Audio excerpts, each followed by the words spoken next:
He was the greatest champion among the hunters. He worked like an animal to reach that level, but as he grew older, all those he had helped discarded him onto the streets. On the same day, he was transported to the past by Truck Sama and returned determined to transcend his abilities and become the hunter above all others. Our story begins with an explanation. 30 years have passed since the monsters emerged, but thanks to those who gained supernatural powers, they ceased to pose a significant threat to humanity. This paved the way for the rise of a new international sport, the Hunters League. We see a person walking confidently into an arena as the crowd applauds. A giant screen reads Hunters League, and a man is shown loading ammunition into a rifle, smiling as he declares that he, among all the participants, is a legendary player. However, comments appear on social media. Some say Changhyeon is already washed up and now just burning money. Others wonder when he will finally retire. They point out that for its cost, the team could hire 2 more useful players. Meanwhile, we hear Changhyeon's explanation about his decline in performance during the summer season and his failure in the playoffs. Newspapers recount his downfall and devastating losses. We see Changhyeon frustrated, lamenting how all of his achievements and hard work vanished in an instant because of just 2 bad seasons. He throws his phone to the ground as a man in a suit sits across from him. The man addresses our protagonist by name, warning him that this is likely his last season. Afterward, he would be forced to resign by the president and would begin working in marketing and business management. He also reminds Changhyeon about his mandatory military service, which he cannot escape. Changhyeon chuckles softly, his mind flooded with questions. He admits that he expected to eventually be told to leave the team. He acknowledges that retirement is inevitable, as aging and declining skills are part of life. However, he finds it unbelievable that the manager is telling him to step aside and merely become a figurehead for the team, especially him, who single-handedly led them to victory up until now. Grinding his teeth, Changhyeon kicks the table hard, swearing at the manager. He stands up and storms out of the room as the manager asks where he's going. Our protagonist replies that he doesn't need to listen to the manager anymore, opening the door and leaving. The manager, enraged, calls him a brat and a punk who should listen when an elder speaks. He rubs it in Changhyeon's face, saying this is why his image is so bad and why everyone is calling for his retirement. Finally, the manager shouts that he should never have nurtured an ungrateful fool like Changhyeon. Insulted, Changhyeon stops in his tracks and turns back with an indescribable look of hatred. He strides toward the manager, who looks confused. Changhyeon grabs the manager by the collar and lifts him, demanding to know if he really said he created him. Enraged, Changhyeon asks if the manager has forgotten who truly brought them this far. As he recalls the past, Changhyeon wonders if he would have been better off if he hadn't succumbed to temptation and activated his ability back in high school. We see the ability called Full Bloom, rated as C+,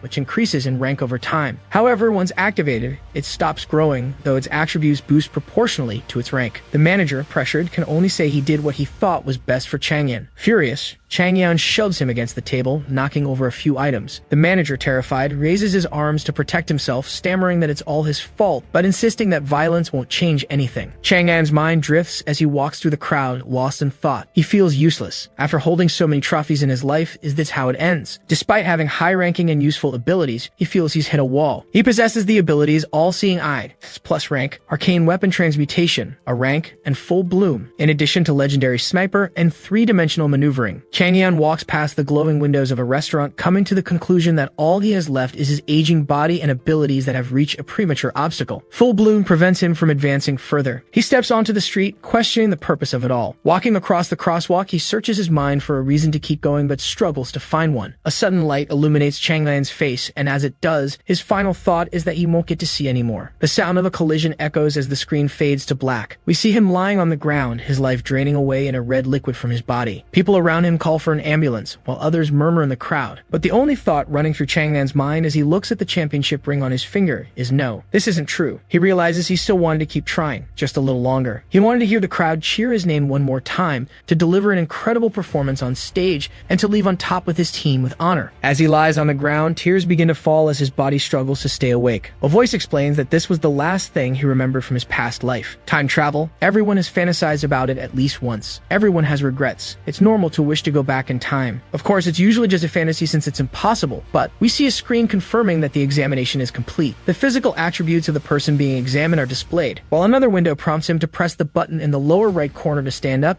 he opens his eyes as a voice states that upon waking, he realizes he has returned to the day when his legacy began. We cut to a scene where a doctor is examining a report that has just been completed, informing the others to wait a moment. We see a woman standing beside our young protagonist as the doctor happily announces that her son is indeed awakened. The woman seems a bit bit confused but nods as the doctor hands her the test results. In the background, we see a smiling Changhyeon telling his mother that he's ready, so they can leave now. His mother agrees and they begin walking outside. We see a large building with a circular plaza as she asks him how long he's known. He replies that it hasn't been long, but what she really wants to know is if he's thinking about doing something foolish. He asks if she means becoming a hunter, but from her expression alone, it's clear she's not fond of the idea. She explains that even if he manages to become one, which is already quite impressive, those who appear on TV are just the elite, the first division hunters who represent a tiny minority. She advises him to give up on the idea now if that's his plan. Changhyeon contemplates whether to tell her the truth, that he's from the future, and not only is he in the first division, but he's legendary among them. At the same time, he knows she wouldn't believe him, so he simply tells her that he'll prove it to her. She tries to lightly smack him, saying he doesn't need to prove anything, but our protagonist dodges effortlessly, smiling. Changhyeon starts running as she yells after him, reminding him that he'll soon be in high school and needs to focus on his studies, not some silly dream. He shouts back that he'll work hard as he continues running. He thinks to himself that he'll prove it to her. At the same time, he wonders what a legendary hunter can achieve after going back in time. We cut to a scene of Changhyeon asleep inside a machine resembling an incubator. He explains that the potential to become a hunter is measured through a technology that analyzes the body and its physiological capabilities. However, it cannot determine one crucial thing: abilities. He begins to rise from within the strange machine, lifting his hand and generating a small amount of blue energy in his palm. Normally, awakened individuals can only speculate about their abilities or how to use them.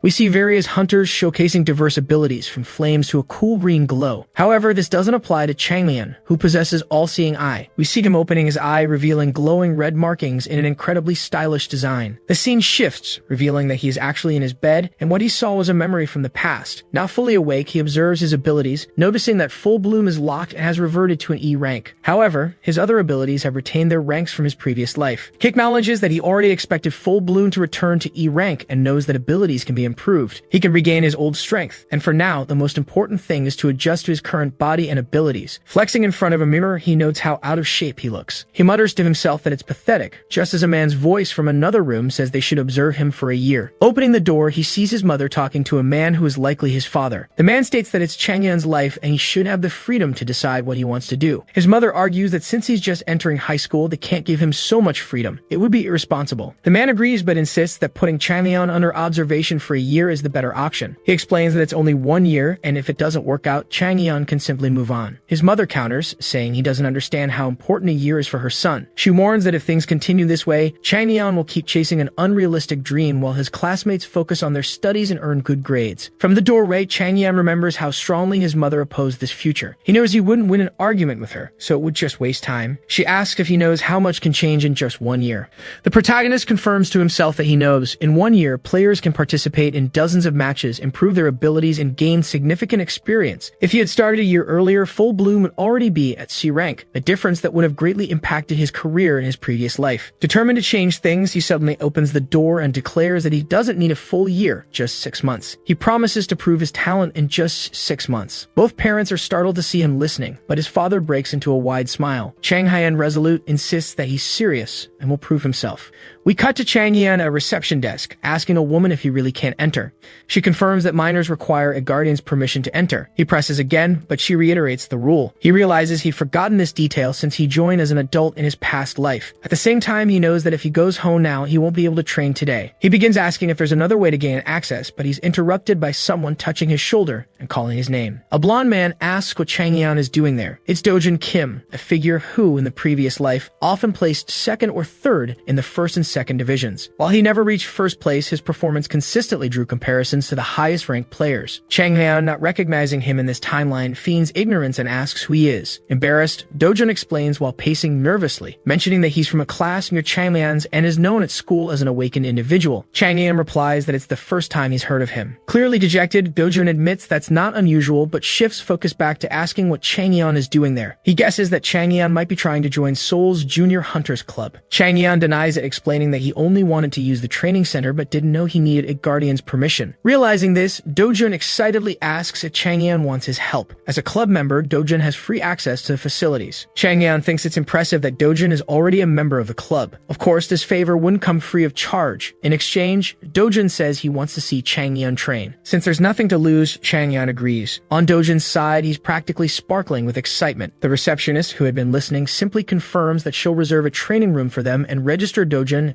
as Changhyeon's guardian. She directs them to room 3. They head to the room and Changhyeon starts preparing, putting on white sneakers. Dojun begins chatting, saying he never imagined anyone at their school would want to become a hunter. Changhyeon looks at him confused as Dojun continues, explaining that being part of the academy and joining the hunters club so young has made it hard for him to fit in since most members are older. But then he changes the subject, asking why Changhyeon is here. Since Changhyeon doesn't plan to take the hunter's test, the facility is practically empty, even though it's meant for training.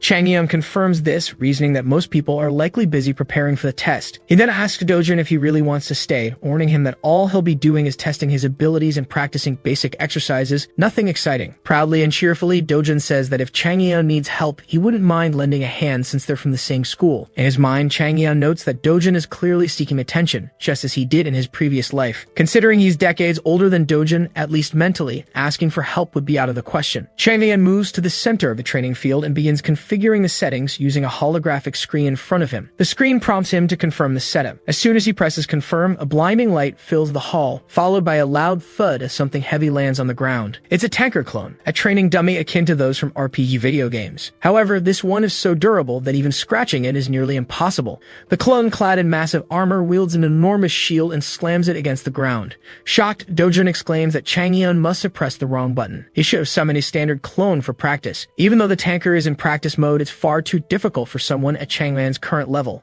Lifting his arm, Changhyeon selects a spear as his weapon and asks Dojun what he's talking about. Training dummies are supposed to be tough after all. Changhyeon challenges Dojun to watch closely if he doubts what's about to happen. To overcome something strong and sturdy, easiest way is to strike it with something even harder. Of course, at his current level, this isn't an option for Changhyeon, but that doesn't mean he's out of alternatives. Examining the clone from head to toe, he spots the joint in its shoulder. Realizing it's a weak point, he leaps forward and drives his spear into the joint, separating the clone's arm from its body. Landing on the ground in a crouch, he thinks to himself that his body control feels pretty solid. Activating All-Seeing Eye, he analyzes the clone's weak points. Without giving it time to recover, he rushes in, slicing cleanly through its midsection and severing the upper and lower halves of its body. Holding his spear firmly, he finishes the job with a downward thrust into the clone's chest. As the clone's body dissolves into particles, Changhyeon strikes a triumphant pose. Twirling the spear in his hand, he muses that he should have recorded his performance. He didn't expect to perform so well on his first attempt. Dojun, walking up to where the clone had stood, marvels at the display, saying it was incredible. He guesses that Changhyeon must have set the defense stat to its lowest, or else he would have needed at least a unique grade weapon to deal any damage to a tanker. Changhyeon thinks to himself that Dojun is misinterpreting what he saw because he doesn't understand it. Dojun starts clapping, praising Changhyeon's moves as amazing and confidently stating that Changhyeon could probably pass the hunter's test. He also asks if Changhyeon has taken sword or spear training before and mentions that he'd like to give it a try himself before his team training session later. Changhyeon simply tells him to go ahead and try. Walking away, Changhyeon decides there's no need to explain anything to Dojun. He'll figure things out for himself soon enough. As Changhyeon leaves, the sky grows dark, and the sound of metal clashing continues from the training room. Dojun is still there tirelessly trying. Frustrated, he mutters to himself, swearing that he replicated Changhyeon's technique and even set the defense stat to the minimum. Looking ahead at the clone, he resumes attacking relentlessly, wondering why it isn't taking any damage. Time continued to pass as Dojun couldn't stop trying, questioning whether he had configured something incorrectly. It didn't seem possible that he couldn't even scratch this stupid clone. His thoughts were interrupted by a man addressing him, asking why he wasn't greeting his superior. Dojun turned, calling the man Jisoo, and greeted him with a bow, saying it was good to see him. Jisoo walked toward him, hands in his pockets, almost mimicking Doflamingo's posture. He glanced at the perfectly intact tanker clone and asked Dojun why he was attacking it. Dojun, clearly trying to cover it up, so he was just warming up and practicing. Jisoo smirked and asked who in their right mind would use a tanker clone for warm-ups, smacking the clone's helmet as he mocked Dojun. He warned him that even with the lowest settings, it would be impossible to deal damage and that he shouldn't act like an idiot. Dojun clenched his teeth in irritation, feeling both challenged and humiliated. The scene cut to the view of a train window, where Changhyeon leaned against it, gazing at the water and reflecting on how weak he was. His mind wandered back to the general training facility for hunters. After Dojun left, Changhyeon had the chance to fight against some of the creatures from the Hunters League, or the AI holograms of hunters. Through these sparring matches, he realized just how weak he truly was. His all-seeing eye was still limited to a B rank, making it impossible to deliver any significant damage. Looking out at the moonlit sea, he acknowledged that his current physical stats were only slightly above those of a well-trained civilian. He needed to train his body if he wanted to grow stronger. At least his full bloom skill was helping him recover faster. However, he needed to train harder to break through his current barriers and enhance his capabilities. The problem was that the training center was only open to club members at night, and he couldn't always rely on his parents' permission to go there. Pulling out his phone, he started searching for a place to train alone, but was interrupted by a call from Dojun. Answering the call, he heard Dojun ask if he was on his way to training. Changhyeon, puzzled, asked what he meant, and Dojun offered to buy him dinner if he came over. The scene transitioned to a restaurant where Dojun sat waving at Changhyeon to join him. As Changhyeon sat down, he questioned if Dojun had money to burn. Dojun confidently replied that he had plenty. After all, becoming a hunter required a lot of money, and his family had it in spades. Changhyeon silently agreed. Awakening tests and equipment were exorbitantly expensive, making them inaccessible to the poor. He noted that Dojun was exactly like him in his previous life, always doing whatever it took to stay in the spotlight. Wasting no time, Changhyeon asked why Dojun had called him here. Dojun, confused, stumbled over his words as Changhyeon continued, accusing him of not inviting him out of concern for whether he could afford it. Dojun admitted Changhyeon was right, confessing that the dinner was just an excuse to ask him a question. Changhyeon, raising his hand to signal for the menu, asked if it was about the tanker clone. Dojun admitted he tried to replicate what Changhyeon had done but failed, so he wanted to know if there was some hidden setting or trick. Before he could continue, his expression turned nervous as the sound of approaching voices caught their attention. A group of people dressed similarly to Dojun entered. Changhyeon guessed they were his team members. At the forefront was Jisoo, walking confidently and mocking loudly about the absolute baboon who had been striking a tanker clone with a mithril sword. One of his teammates suggested he might have been testing the sword's durability, but another shouted over him, clarifying that Dojun had genuinely been trying to break the clone. Dojun's face burned with embarrassment and frustration, shedding light on why he had been so angry while training earlier. Jisoo continued to tease, recounting how he'd asked Dojun why he was attacking the clone and had been told, "Because I saw my friend do it." He laughed, joking that he should have asked if this friend could also shoot lightning from their forehead. A short-haired teammate chimed in, saying it must have been hilarious to watch those two idiots. Jisoo, however, lamented that this so-called friend wasn't there. Calmly sipping his water, Changhyeon reflected on how, while Dojun worked hard, this man was nothing but a nuisance to him. This wasn't something Changhyeon could overlook. Slamming his glass onto the table, he spoke loudly to provoke the troublemakers, claiming there was no need to change the settings. It would be easy if someone knew the trick. He added that it was worth trying to figure it out even if certain idiots declared it impossible just because they couldn't do it. Taking it further, he mockingly asked if anyone at the academy could pull it off and jabbed at Jisoo by asking if the idiot friend had paid his way onto the team. Dojun tried to intervene, urging Changhyeon to stop, but Jisoo slammed his foot onto the table, silencing him. Jisoo glared at Changhyeon and demanded to know who he thought he was to disrespect an academy student like that. He went on to threaten Changhyeon, warning that if a hunter like him hit someone like Changhyeon, there wouldn't be much left. Magnanimously, he offered him 3 seconds to apologize. Changhyeon, unfazed by the threat, wondered why this idiot was speaking like a character from a cliché movie. While he'd been looking forward to his free dinner, it seemed he'd have to let it go. Rising calmly, Changhyeon met Jisoo's smug smile, which clearly anticipated an apology. Poor fool, he had no idea what was coming. Without hesitation, Changhyeon delivered a vicious punch to Jisoo's face, sending him flying into a table. Jisoo's friends rushed to help him up as Changhyeon casually declared that if someone gave him 3 seconds, he wouldn't be stupid enough to waste them. Changhyeon swung the hand he had used to punch, thinking that he would never pass up an opportunity to strike first. Jisoo began to rise, cursing but still smiling. Changhyeon casually warned him that while he might be Dojun's senior, to him, Jisoo was just another person, so he shouldn't get involved with him. Jisoo charged at Changhyeon with a punch that was easily dodged. Changhyeon continued taunting him, asking what he had said earlier about how there wouldn't be anything left of him if he took a hit, sarcastically adding that it was just a big if. As Jisoo prepared to throw another punch, cursing Changhyeon's mother in the process, Changhyeon countered and delivered a brutal punch to his face. Jisoo, now visibly frustrated, stopped after the hit, saying that now Changhyeon had gotten what he deserved. He grinned as he looked at Changhyeon, who could sense the danger through his all-seeing eye. Jisoo started to release a purple energy, and as Changhyeon jumped to avoid a gravity-based attack coming from above, he realized that Jisoo was actually using his ability in a public space close to civilians. While Dojun hurried to evacuate those nearby, Jisoo continued launching attacks, which Changhyeon barely managed to dodge. The final attack came dangerously close.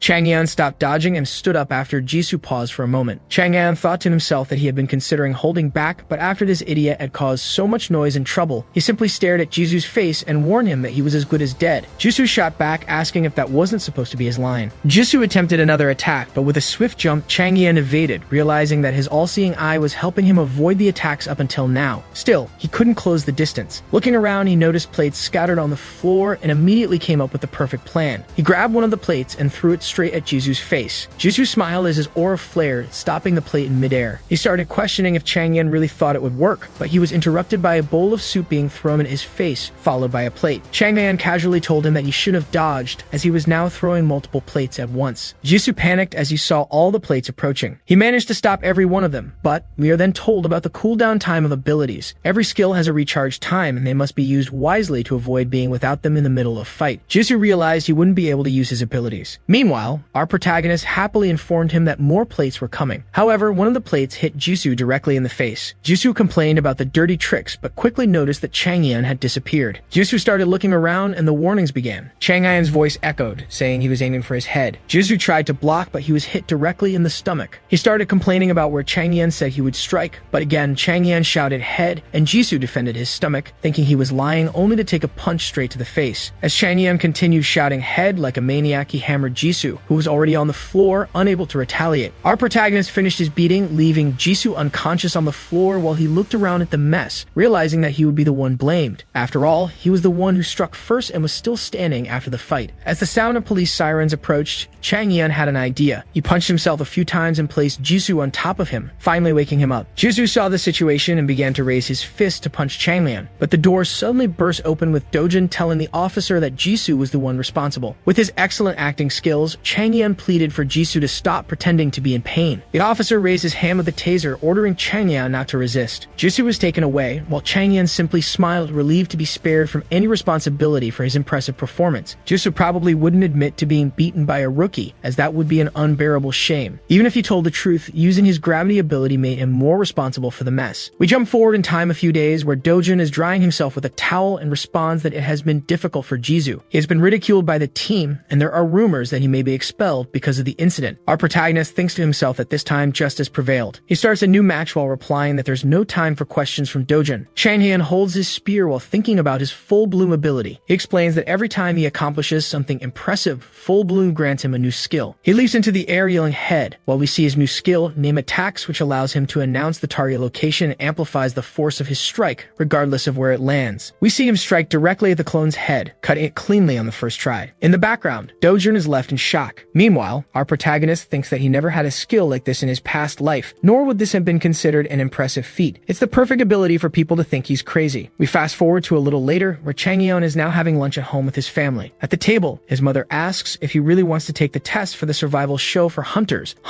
the new generation. He affirms, saying he will prove to them that he can become a hunter. He explains in his thoughts what the survival show for hunters is, a television program focused on discovering and guiding promising hunters. The registration is now open. His mother asks if he's not worried about it being too competitive since it's a TV show, but his father tells her to leave him alone, saying he won't get anywhere without taking risks. However, she asks him if that's why he ruined the business by taking risks. The protagonist, a bit embarrassed by the situation, cuts off the discussion by talking about the advantages if he wins, which include entering the Awakened Academy, joining a third-tier team, a large cash prize, and a weapon customized exclusively for him. His mother starts murmuring about whether they should really let him do it since it's so competitive. The protagonist then confirms that he will do his best. She agrees but warns him that she doesn't want him coming home crying if he fails. We return to the protagonist's thoughts, where he reflects that it's definitely a very competitive show since they are selecting the most talented hunter in the country and they are offering several significant incentives. In any case, they are picking the best among the amateurs. He mentally reassures himself that his parents don't need to worry. He has won countless trophies in his life, so he would never lose to simple amateurs. We then cut to the scene of the test, where we see Changhyeon standing on top of a large pile of clone bodies, holding 2 pistols. This is the 3-minute clone test. Our protagonist gives a small smile while wiping the sweat off his brow as the test announces that he has passed. In the next scene, we see a room with a large rectangular table and 3 people sitting. They are discussing how the registrations are almost over, and we hear a woman asking a man named Minsuk if he didn't already say he had no intention of being a judge, asking why he changed his mind. This is Arajo, a judge from Hunters, the new generation. Minsuk Lee calmly replies that there were many factors. Even with his international success, he felt he wasn't giving the nation the attention it needed, so he decided to become a judge. He also hopes to find an unpolished gem within the show. A man arrogantly comments that if there were any gems here, they would already be in the professional competition league, not in a small show like this. After all, the academy always does its best to attract new students. This man is like the others, a judge named Suyuk Min, who's interrupted by Minsuk, who tells him that it's precisely the eccentric people who stand out with the right guidance. However, Arajo warns him that these kids don't need a league, but people who care for them. Minsuk says that she only says that because she has never met Ethan, the newest talent discovered. She tells him to do as he pleases, as everyone's vote counts the same. We cut from the judge's office directly to Changhyeon's room, where he is reading the announcement for the competition on his computer. It states that they are looking for a new star who will shape the future of the Hunter League. However, the first round is only a written test, which disappoints him a bit. Simple questions like like weight, age, stats, and even affiliation, where Academy members will surely love that part, having a slight advantage over the others. They ask him to describe his struggles and previous occupation before becoming a hunter, as well as how he overcame them. He didn't face many problems in this life, unlike his past life. The next question asks how he interacts with his teammates and how he handles difficulties. However, our boy knows that in his past life, he forced his teammates to obey. He takes a sip of coffee while thinking it would be much easier once he gets in, but apparently, the hardest part was the written test, so he must make up for it in the practical test. He notices that the next stage, stage 3, unlike the others, asks him to click on a link. Once he clicks it, the environment around him begins to change as he thinks about how a player's abilities are usually shaped by their efforts and unique characteristics. He observes that the whole environment looks a lot like a training room while wondering how the hell someone gets an ability like this. Contemplating whether it's an illusion skill or even teleportation, a modified voice begins to explain the details. He must demonstrate his practical abilities by facing waves of clones for 3 minutes, and the weapon he will use will take the form of his imagination. Our boy smiles as he begins to materialize 2 pistols in his hands, spinning them and holding them firmly. He affirms that a practical test is right up his alley. He walks to the center of the area, thinking he chose dual pistols because he selected them with arcane weapon transmutation, even though he thinks they don't work as abilities. The area announces that the test will begin. A countdown starts, and when it reaches 0, the eye that sees all is activated, observing dozens of clones forming, but none of them seem to have the defense stats as high as the tanker clones. With a slight psychotic smile, he raises the pistols, thinking he'll go as fast as he can while shooting at the clones' weak points with the help of the eye that sees all. We cut to Arjo slamming her hand on the table, asking if this is a joke, and if Minsuk doesn't think this is a mistake. He replies that this will be problematic as we see our protagonist on the screen shooting at the clones, each one being destroyed one by one. Arjo warns that this isn't what they envisioned when they made this test. After all, anyone could take down clones using a firearm, so this is undoubtedly cheating. Moreover, his written test is a disgrace and unacceptable, she asserts, showing them his answers.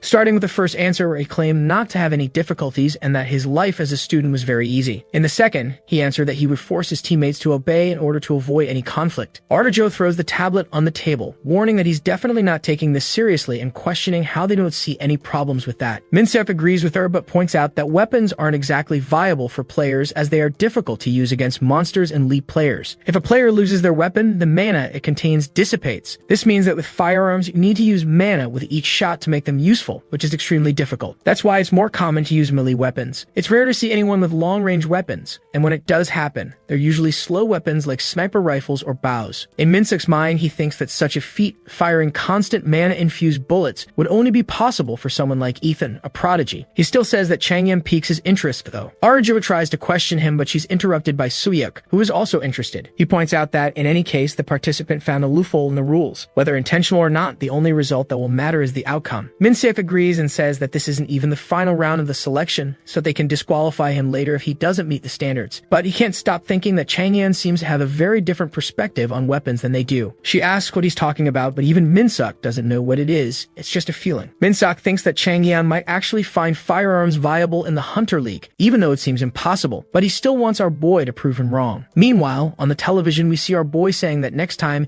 it would be better to use only one weapon. We cut directly to Dojin talking to a man who asks him if what happened with Jisoo was really true. Dojin confirms and says that, fortunately, his friend wasn't too badly hurt. The man reflects that even though Jisoo isn't good in hand-to-hand combat, his ability is extremely strong, and still, Dojin's friend wasn't hurt too much, while Jisoo was beaten to a pulp. The man pushes that aside and asks Dojin if he really signed up for the Rookie Hunters program. Dojin confirms and says he's only telling him this because he's going to be busy with the filming for a while. But almost ignoring Dojin, the man asks if the guy who beat Jisoo, Changhyeon, signed up too. Dojin says he doesn't know, but will ask him the next time he sees him. The man simply tells him to go away, as he probably has a lot to prepare for the program. Dojin stands up, confirming and leaving, bidding him farewell and calling him coach, saying he finds things interesting. As Dojin walks away, we see him glance through the door and notice Jisoo. The coach continues to think that Jisoo will also be in the competition, so he's looking forward to seeing how things will play out. We jump directly to Changhyeon, standing in front of the large stadium, thinking it's been a while since he last came to this place. It was here that he made his debut in his past life. We start learning about the Hunter League, which is divided into 3 divisions. The first division matches take place inside a tower, year, while the second and third divisions take place in a virtual reality stadium. He used to wonder why these stadiums were so large when almost no one used them, but now, entering this place, he feels like he finally understands. These stadiums are made for situations like this. We see a massive stadium with rows of seats filled with people. He notices a few familiar faces, the qualifiers of the new generation: Angyeol Yun, Haiju Yu, and finally, Minsong Jang. He observes these promising people and wonders who among them won in the past, but it doesn't matter. This time, it will be him. We cut to Dojin in the middle of the crowd, calling out to our protagonist as he had saved a spot for him. Changhyeon walks over and sits down, asking how Dojin is doing. Dojin, who is fine, emphasizes how Changhyeon is doing, noting that he was injured and expected him to spend some time in the hospital. But our protagonist was thinking to himself that it didn't even hurt. It was a breeze. However, to Dojin, it probably seemed like he was badly hurt after facing Jisoo. Dojin leans in and whispers in Changhyeon's ear that Jisoo is on probation, and that the doctors said he would only fully recover in 3 weeks. Our protagonist wondered why, after 3 weeks, this crazy guy was still at the location while watching Jisoo, hooded, sitting in the stands. Dojin then explained that he had no choice. Professional teams were scouting young academy talents, so he had to participate to make a good impression. Suddenly, the entire venue was filled with mist, and the cameras and audience turned their attention to the center, where a man in a suit appeared. He announced loudly that there was always a need for new players and fresh faces. One of them would shape the future, but who? He welcomed everyone to Hunters, the new generation. The creation of a legend was about to begin. The lights came on, revealing the blonde man with arms wide open, declaring that it had begun. A massive hologram of a tower began forming in the middle of the venue. They were welcome to the greatest show in the world, where the new talent of this generation would be discovered. Everyone present had outperformed other awakened individuals across the country. Only 2% of hunters would represent the new generation of Korean hunters. He made sure to request a round of applause for them. As the applause echoed, he announced that he would now introduce the 3 judges of the competition. Arjo, a powerhouse with 3 national victories in the lead to her name. The world runner-up and best international Korean, Minseok Lee. And finally, Suyeok Min, a national icon among Korean hunters. Everyone, including Dojin, was astonished to see Minseok among the judges this year. After all, everyone thought he was busy with an overseas engagement. Changhyeon himself remarked that these were 3 heavyweights on par with the peak of his past life. However, to be clear, he believed he wouldn't lose to any of them. We return our focus to the host, who announced to everyone that the competitors would face challenges set by the judges, with the first place winner receiving around $360,000 as a prize and a custom-made weapon crafted directly by the Mora's workshop. Everyone was stunned that such an item would be given as a prize. Mora's workshop sold each of their standard items for thousands of dollars and only created custom weapons for those they deemed worthy. Our protagonist immediately thought that with a weapon like that, he could reach the strength of his past life faster than he expected. Arajo's voice began to echo as she took the microphone and took over the presentation. She announced that the 100 hunters present had already surpassed 4,350 other players to make it here, but they still needed to prove themselves as true hunters. To do so, she would now give them their first mission. It would be a survival test in a dungeon that had once been used by other players. They had to survive until the number was reduced to 20. The dungeon would be the land of lost souls, and additionally, the top 5 in the ranking would receive advantages in the next stage. The audience began teleporting into the dungeon as the host's voice returned, announcing that the challenge had begun. Our protagonist celebrated the start as he was transported to a location with a clear sky and trees. He looked around, recognizing the land of lost souls. He gazed at a waterfall, recalling that he had reached finals in this place in the past. He knew this location inside out, from the dungeon structure, its core, and even the secret dungeon hidden within it. He smiled as he walked, wondering how they would handle it. We saw Arajo thinking to herself that Changhyeon would never make it past this stage. She remarked that he passed the qualifying round without even showing his own skills. Even though he claimed to use intellect, she didn't believe it. A survival test was designed to measure players' essential skill levels. In this setting, a fake hunter like him wouldn't stand a chance. She smiled arrogantly, thinking he shouldn't underestimate the Hunters League. Meanwhile, Suyeok spoke to Minseok, saying the participants' skills were impressive and that a survival test was an interesting idea. It seemed Arajo had come up with something amazing. It was also a great way to eliminate players without skills or experience. However, all 3 judges were shocked when a small dot exited the designated testing area. They assumed it must have been an error for someone to escape the area. Suyeok suggested they display what was happening as the perspective shifted to our protagonist standing before a large, ornate door, smiling like a psychopath. In the next scene, Arajo rose, asking aloud how it was possible for him to know about that location. She thought to herself that this was precisely where the artifact of the land of lost souls was hidden. She began to explain to us about the artifacts. Artifacts are treasures hidden within dungeons that come in various shapes and forms. Sometimes just one artifact is enough to guarantee your complete victory. The scene shifts back to Arajo, who is thinking that this dungeon hasn't even been used for competitions yet, so not even a first division player knows about it, let alone an ordinary person like Changhyeon. It's impossible for him to know about the location. Minseok whispers to Arat, asking if something is going wrong, because if it is, they need to fix it now. She simply affirms that it's not an error. The virtual reality they are in is modeled after the real dungeon, so he's just entering a hidden area. It's unknown to everyone, including the hunters of the League, which is why it doesn't show up on the map. Minseok asks the most important question: what's inside the secret dungeon? She pauses for a moment in silence and then responds, the Aether, an artifact so powerful that it is forbidden in the Hunter League. Both of them are shocked and question if there's any way to remove the artifact from the test. She tells them it can't be removed without stopping the test, but since it's a virtual reality, there's no need to worry about it being taken out. It can only be used within this stage. Minseok understands but asks if there's no guardian protecting the artifact.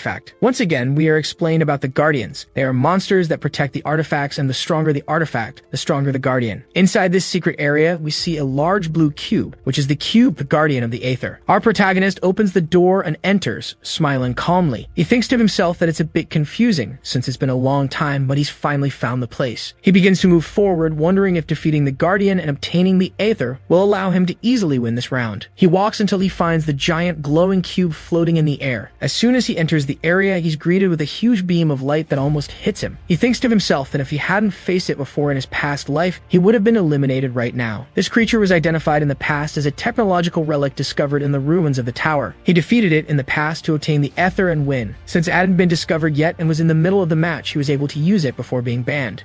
Changhyeon uses the arcane weapon transmutation to create a crowbar-like sword. He rushes toward the cube and rips off a piece of its shell, falling to the ground after tearing it off while holding the piece. He starts thinking that if this were the guardian of a real monster, he wouldn't be able to fight it as he is now. However, the cube is a technological relic that protects artifacts, so he stands a chance if he understands its patterns. He watches the giant cube dismantle and rebuild itself into a huge pair of hands. They advance, striking the air above our protagonist. Even knowing this would happen, it passes dangerously close, but he doesn't miss the chance he had. He explains that just before dodging, he threw the piece he had torn off right in the middle of the attack from the hands. No matter how strong the relic is, receiving a blow equally strong from itself is extremely damaging. It's only natural for it to break itself with such a hit. He smiles as he walks toward the Aether, where we see a large golden altar with a gold-encrusted chest. Changhyeon begins to open the chest, wondering when the last time was that he saw the Aether, even though this isn't the real one. He observes the shiny item inside, thinking that so far everything is going according to plan. He picks up the artifact and equips it to his weapon. A small glow surrounds the weapon, but something surprises him. A small sound as the glow envelops him. He is impressed, thinking if this is really what he thinks it is. The full bloom skill considers the defeat of the Guardian an extraordinary feat, granting him a new ability. This ability is Aether, where he can use his mana to conjure a replica of the original Aether. He thinks how lucky he is as he transmutes his weapon into two pistols. He prepares and starts shooting at the wall, thinking about how much easier it is to use the pistols with the artifact. The protagonist begins to explain to us that he used weapons in his past life due to his extremely vast mana capacity. This allowed him to constantly fire bullets made of pure mana. He looks at his full bloom ability, and since he hasn't used it yet, he doesn't have his previous mana capacity, so it's not possible for him to do it now. However, he can compensate for this and do the same using the Aether. He starts analyzing the shots, thinking that they're really good for suppressive fire, but it will be difficult to land accurate shots. But he can work with this, so he smiles, knowing he can handle it. The scene shifts to the judges, who are all shocked, watching the screen as they realize he is really crazy for using firearms. Arjo comments on this while Suyuk asks if he's really going to use the Aether this way. Minseok begins speaking, telling them to wait, and asks how it's possible that he dodged the laser at the start of the fight. Suyuk agrees that it's strange. Minseok points out that it's a mechanical creature, so it probably has an attack pattern, but he also wonders what the chances are that he knows the pattern. Arjo comments that for a professional hunter, it wouldn't be impossible, but for a rookie competitor like him, it's totally impossible. So it's more likely that he has clairvoyance or something like that to predict the opponent's movements. She pauses to think about how he managed to defeat this creature, using just a piece of the creature itself. She remembers Minseok's words, that true talents come from eccentrics. She grits her teeth in frustration, not liking that our protagonist is standing out. We cut to a hunter jumping from tree to tree. He stops, looking at the scoreboard in the sky. He comments that everything is going as planned, just as predicted by the Academy's #1 team. With 60 disqualified players in total, the test should end soon. He thinks that there's no one who can beat him in hand-to-hand combat, so there's nothing to worry about. However, he's startled by the loud sound of a gunshot as we see our protagonist coming out of the woods, wondering if he took too long since many people have already been disqualified. There's a small chance he could end up in first place if he eliminates everyone remaining. It would be difficult to find everyone, so he thinks his best bet is to at least place in 5th, which is why he plans to take down as many as he can. He spots someone in the woods inking around. It's Jisoo. We see that he's just hiding, trying to ambush another hunter. The hunter is eliminated, crushed by gravitational pressure. However, as Changhyeon rises from the woods to approach the crater where the disqualified player was, Jisoo's look of desperation is clear when he hears Changhyeon's voice asking how he's doing. Jisoo turns around, falling into despair, while our protagonist tells him that he's in trouble, so Jisoo is going to help him as he approaches. Jisoo stands up, cursing, asking if he's really messing with him. Our protagonist just places a hand on his shoulder, asking if he's not being too rude to someone who's just come to ask for help. Jisoo tries to attack by surprise, but our protagonist dodges with no trouble. Changhyeon starts thinking that if he makes him attack with the ability in a wide area and reduce attack power, he'll be able to draw in and eliminate everyone remaining. However, it seems that our dear Jisoo doesn't want to help willingly, so our protagonist is going to have to change his mind a bit. Our protagonist begins to shout where he's going to hit, striking Jisoo in several places. After some time, all beaten up, Jisoo, now shaken, asks what Changhyeon wants. He's even more surprised when our protagonist tells him that he wants to work together. Jisoo replies that he won't do anything with him. To make him change his mind even more, Changhyeon pulls out a pistol and shoots near Jisoo's foot. Then he puts the barrel to Jisoo's head, telling him that he has two choices: not help and be eliminated here, or help him and stay alive. Under pure and spontaneous pressure, Jisoo asks what he wants him to do. Our protagonist just gives a small smile, and the scene cuts directly to two hunters exchanging blows. However, we see the pressure from Jisoo's ability on them. They're confused as we see a pistol firing twice. Our protagonist celebrates the double kill. While celebrating the double kill and hearing Jisoo cursing behind him, we see a sword surrounded by a golden glow thrown directly at him. However, Jisoo notices and stops at mid-air with gravity. Then the protagonist comments that it seems his weapon made a lot of noise and attracted attention. He looks back while another group approaches, 4 people in total, including the man we saw jumping between the trees earlier, with the sword returning and floating beside him. We leave this situation behind, and it's explained to us that the Hunter League is a team sport, so naturally, there will be people who aren't suited for direct combat, like Jisoo, who, despite having a very strong gravity ability, is still a support player. Soon, we see Minseok speaking, asking if the protagonist is going to finish off Jisoo, who had been doing quite well. But Arajo interrupts, saying that if he wanted to eliminate Jisoo, he would have already done it. She concludes that he is probably planning to use him as support. Minseok wonders how he found such the right person for the role and questions if, for some reason, they've had prior involvement.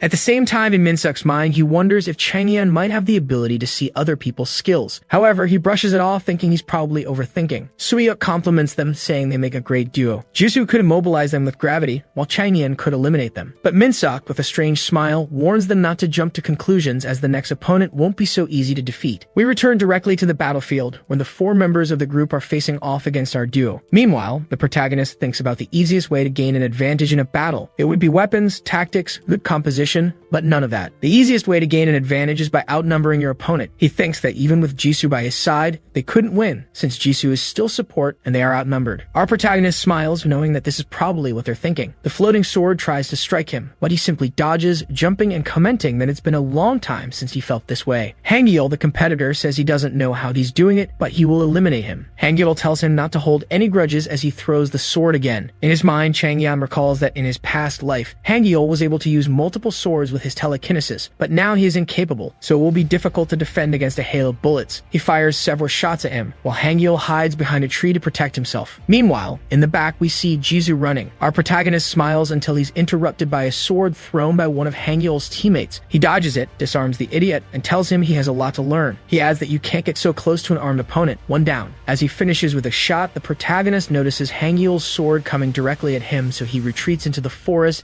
activating the all-seeing eye as he hides behind some trees. The rest of the group follows, but unlike our protagonist, they can't see him. He jumps over the 2 of them and bang, the first one goes down. In sequence bang, the archer is eliminated. He lands on the ground, saying that so far he's killed 7, and the only one left is Hangyeol, who's surprised by a sudden shot from our protagonist. He manages to block it with his sword, but returns it to his hand using telekinesis. Smiling, our protagonist spins his weapons in his hands and soon starts a barrage of bullets, but Hangyeol manages to repel all of them with his sword. The protagonist acknowledges his ability, but unfortunately for Hangyeol, he's still not giving his best. He begins firing several bullets, while Hangyeol uses his telekinesis to wield the sword. At this moment, the protagonist does something impressive. He deliberately shoots at Hangyeol's sword so that it deflects the bullet. While using the all-seeing eye, he tracks the bullet's trajectory and shoots another one that hits Hangyeol directly in the head. However, the sound of a beep rings, signaling the end of the first stage. Everyone is disconnected and returned to the large stadium, where the announcer informs everyone that these are the last 20 qualifiers. And with that, that, the survival game has ended. The protagonist complains that he missed the chance to eliminate Changhyeon right then, while the screen above them shows the names of the 3 judges. Arajo was the first to speak, congratulating everyone who made it this far, calling them true hunters and saying that they are just a small fraction of the awakening. Minseok adds, asking everyone what the true objective of a hunter is. He asserts that it's not about winning battles. It's about being like the first generation, protecting humanity and always being on the front lines exploring the dungeons. He finishes by saying that the survival game probably showed everyone just a small fraction of what they will experience, and the next stage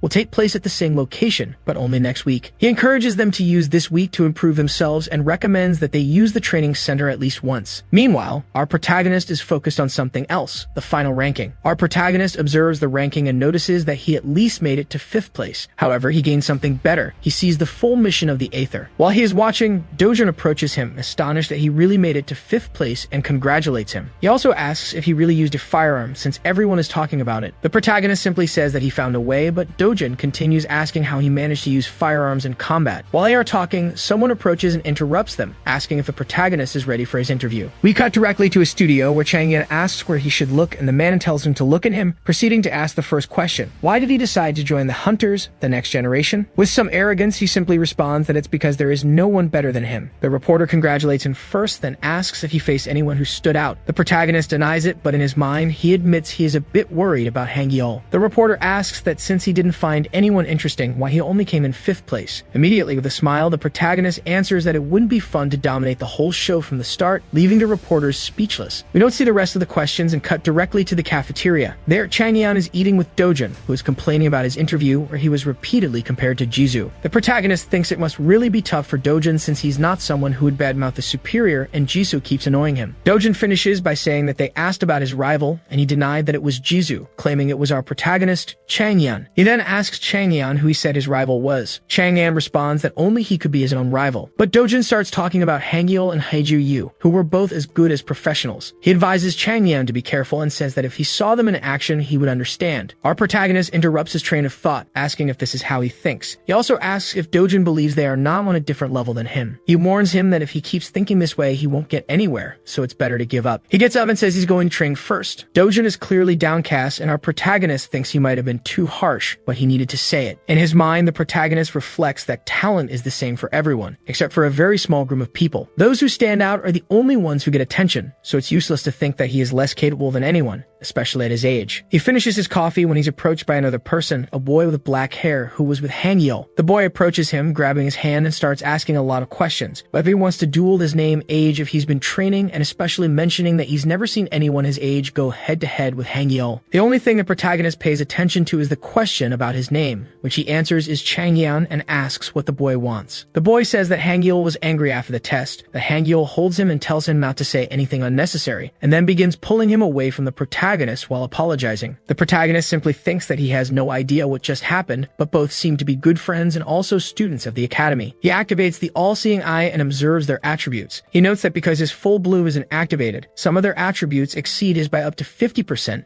and some are even double his. He thinks that thanks to the Aether, he gained an advantage this time, but next time, it won't be so easy. We start seeing the show's presentation for the public, and the judges in the room review the profiles. We see Suyuk asking if Hangyeol is the boy from the private academy of Seoul. We return to the program, where Hangyeol comments that becoming a hunter has always been his dream. However, it wasn't easy, as he failed the private academy admission exam twice, but through hard work he transformed, learned to evaluate and improve himself, which is why he believes in hard work. We shift to Dojin, who is watching the presentation, and our protagonist approaches him, asking if it already started. Dojin confirms and says he really thought it wouldn't air so soon, but it seems technology has advanced a lot. Our protagonist asks how the evaluations are going, and the blonde boy says they're fine, mentioning that many people are saying Hangyeol's answers were boring and rigid, but someone was much more eccentric with their answers. We then see our protagonist appear on the screen. Hey everyone, did you enjoy this story? I really liked it. If you want to follow the next part, make sure to subscribe to the channel and leave a like. See you in the next story, guys.